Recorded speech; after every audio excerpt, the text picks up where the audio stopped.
everyone, and welcome back to my channel. I was just getting ready to make a video and looking through my newspaper articles that I have saved on my computer. And before that, as I was doing that, I was listening to a video from Leaving Babylon. It's called Revealed, the Land of Jesus, Straight as the Gate, from about 7 months ago. And it was really interesting because she was showing some maps between China and Alaska of the Isle of Jesus. And coincidentally, or as I say, synchronistically, because nothing's a coincidence, um, this article popped up with this map showing kind of the land going between China and Alaska. And I do talk about, the new world being the old world, as many people are pondering these days. So I'm going to dive into this article, and it's pretty long, so I'm just going to do this one during this video. But I'm going to blow it up a little bit so we can read it. But this is the fresco that we're going to be reading about that they found in a tomb. And supposedly it says underneath the picture, let me adjust this here. The above is a reproduction of an old fresco found in an ancient Chinese tomb showing the coronation of Emperor Tao Hung. A little to the right and above the emperor, before whom a girl is kneeling, is the head of an American Indian, even to the feathers. So, let's see, it says a little to the right and above the emperor. I am thinking that this guy's the emperor, and a little bit above and to the right. I'm not really seeing it, but these people are really strange looking with their little hats on, and I don't know, kind of weird, but I don't see it. But nevertheless, you can see the route of Indians from America to China. And funny how we got all the little teepees up and the people sitting here. And then in China, we got all these temples. Let's see. All right, here we go. Discovery of fresco on ancient Chinese tomb suggests Aborigines of New World gave culture to Asia and thence to the Old World. Did the Chinese derive their culture from the North American Aborigines? And did China pass along her culture to the Old World? Therefore, is the redskin of our continent responsible for present-day civilization, America the motherland of the world? Such are the interesting possibilities here unfolded, a new slant on the cultural evolution of the human race, a presumption that makes the New World the Old World, and the Old World, as we refer to the Eastern Hemisphere, the New World. Just want to see when this was published. Will it show me? Of course it's not going to show me.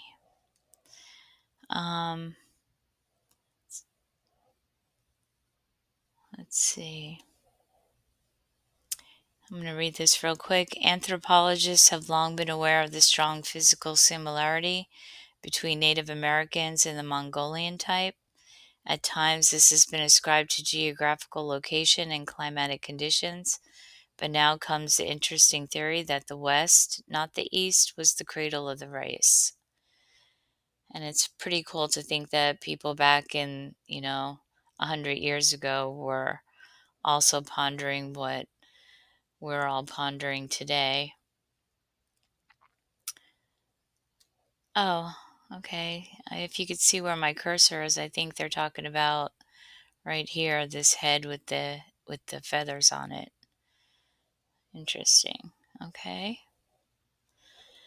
Let me get on with this. All right, by H.C. Norris, Paris.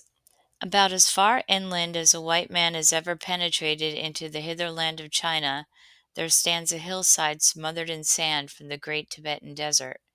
Near its base, the hill is slashed by a fantastic Chinese doorway leading to the tomb of an emperor whose power has been dust so long that even his name had for centuries been forgotten.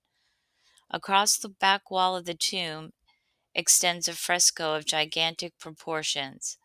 Its colors and outlines, thanks to the dry and brilliant air, as clear and fresh today as when a master hand painted them some thousands of years ago.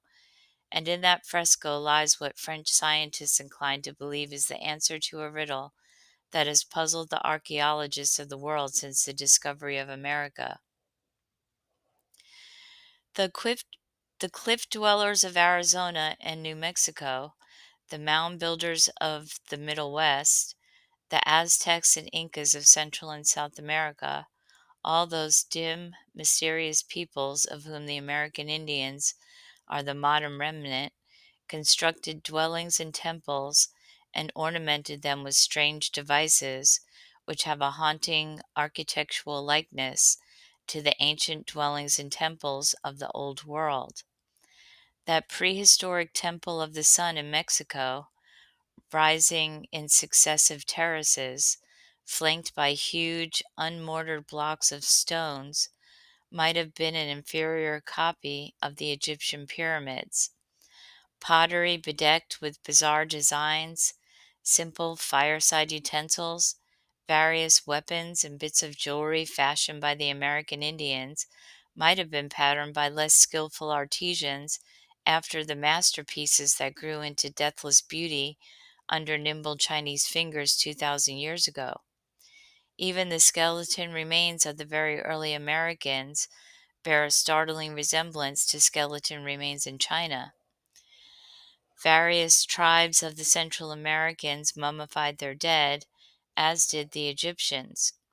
Moreover, the Eskimos of today are so like the Chinese of today that were they dressed in the same apparel, it would be difficult to tell them apart.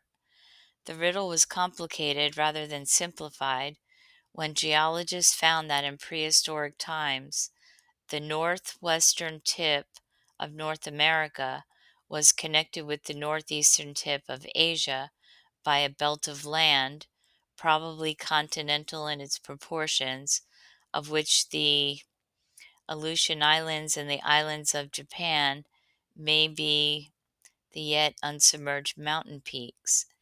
How did these echoes of antique Asiatic culture reach the Indian tribes of America? This is the question to which for years the scientists in America and abroad have sought for a reply. Did merchant explorers from China and from Egypt cross the prehistoric belt of land to America, leaving there a fragment of culture which the American Aborigines endeavored to imitate?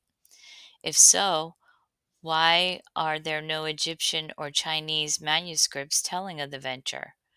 Why, especially, are there no Indian rock carvings of these strange gods from another continent who brought ornaments and architectural ideas which the Indians tried so hard to copy?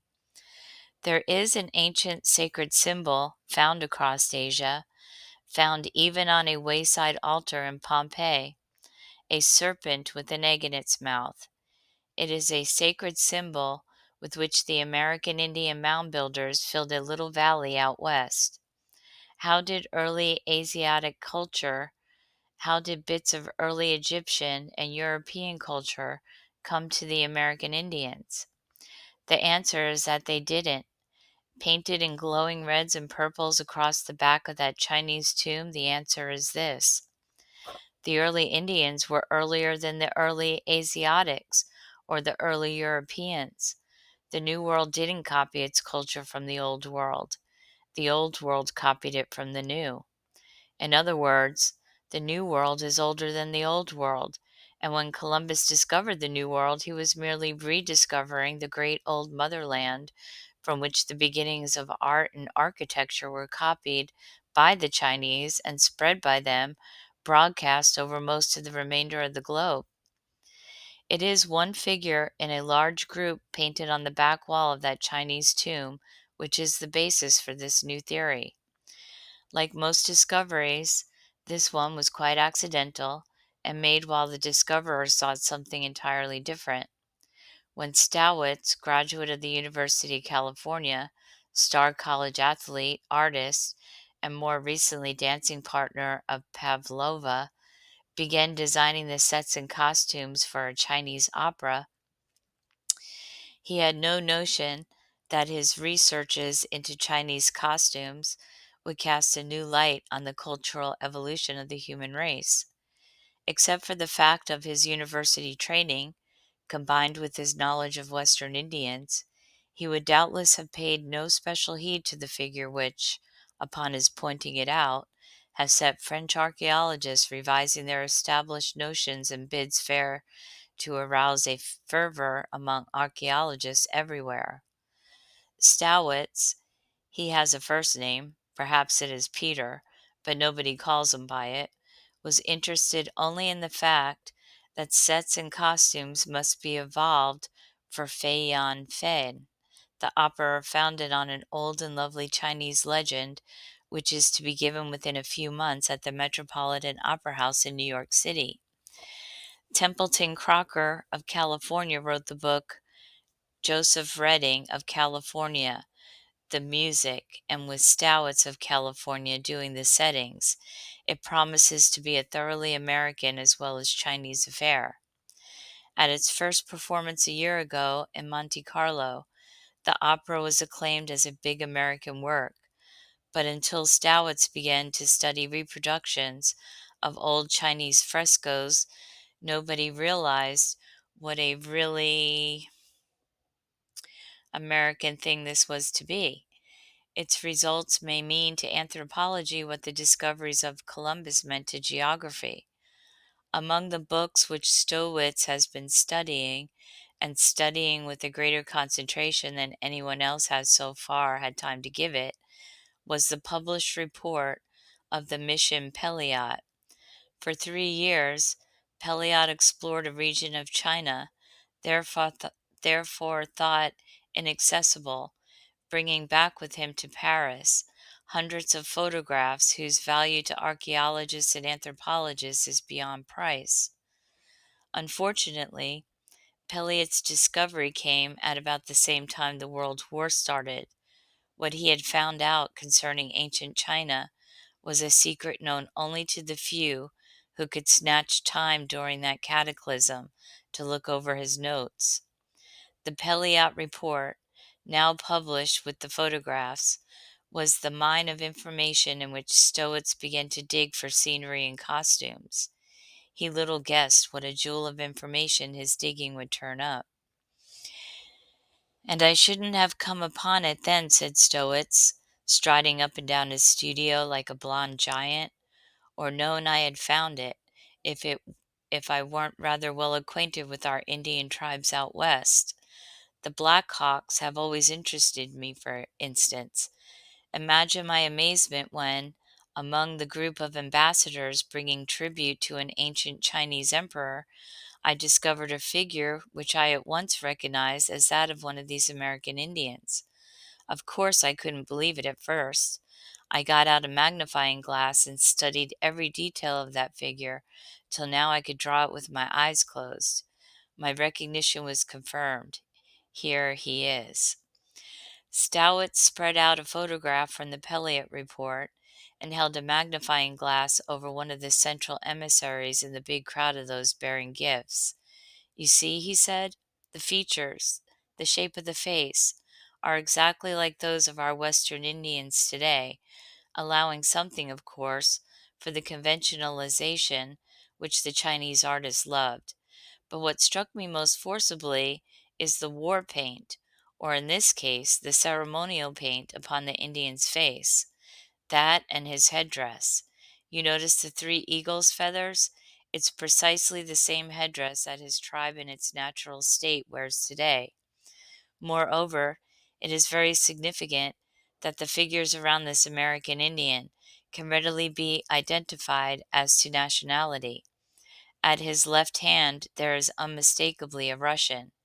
Still farther to his left is a Jew. On his right is an African with hair arranged exactly as one African tribe, is it the Zulus, arrange their hair now.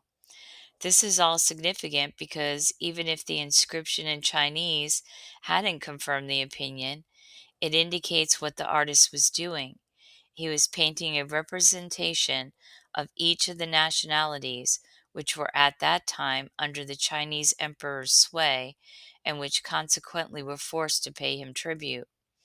According to the painting, at any rate, the Chinese emperor of that day ruled most of the nations of the world. This, of course, may have been an artistic exaggeration, though we know the boundaries of Chinese power were wide flung in centuries past. The painter, in his ambition to glorify the emperor, may have put in a representation of every people whom the Chinese had ever seen. Historically, this would be an important point, but archaeologically or anthropologically, this point doesn't matter at all. What does matter is that whatever sway the Chinese emperor did or did not exercise over other nations, the Chinese had met the American Indians and considered them important enough to include an Indian among the ambassadors of foreign nations. How did they get acquainted? On some trading expedition?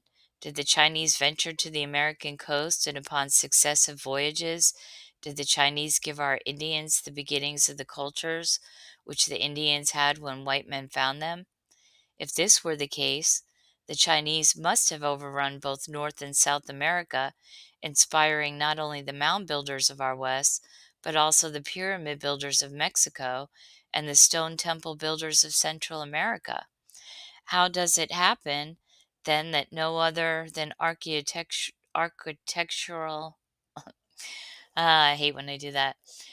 Uh, that no other than architectural traces of this great Chinese invasion remain?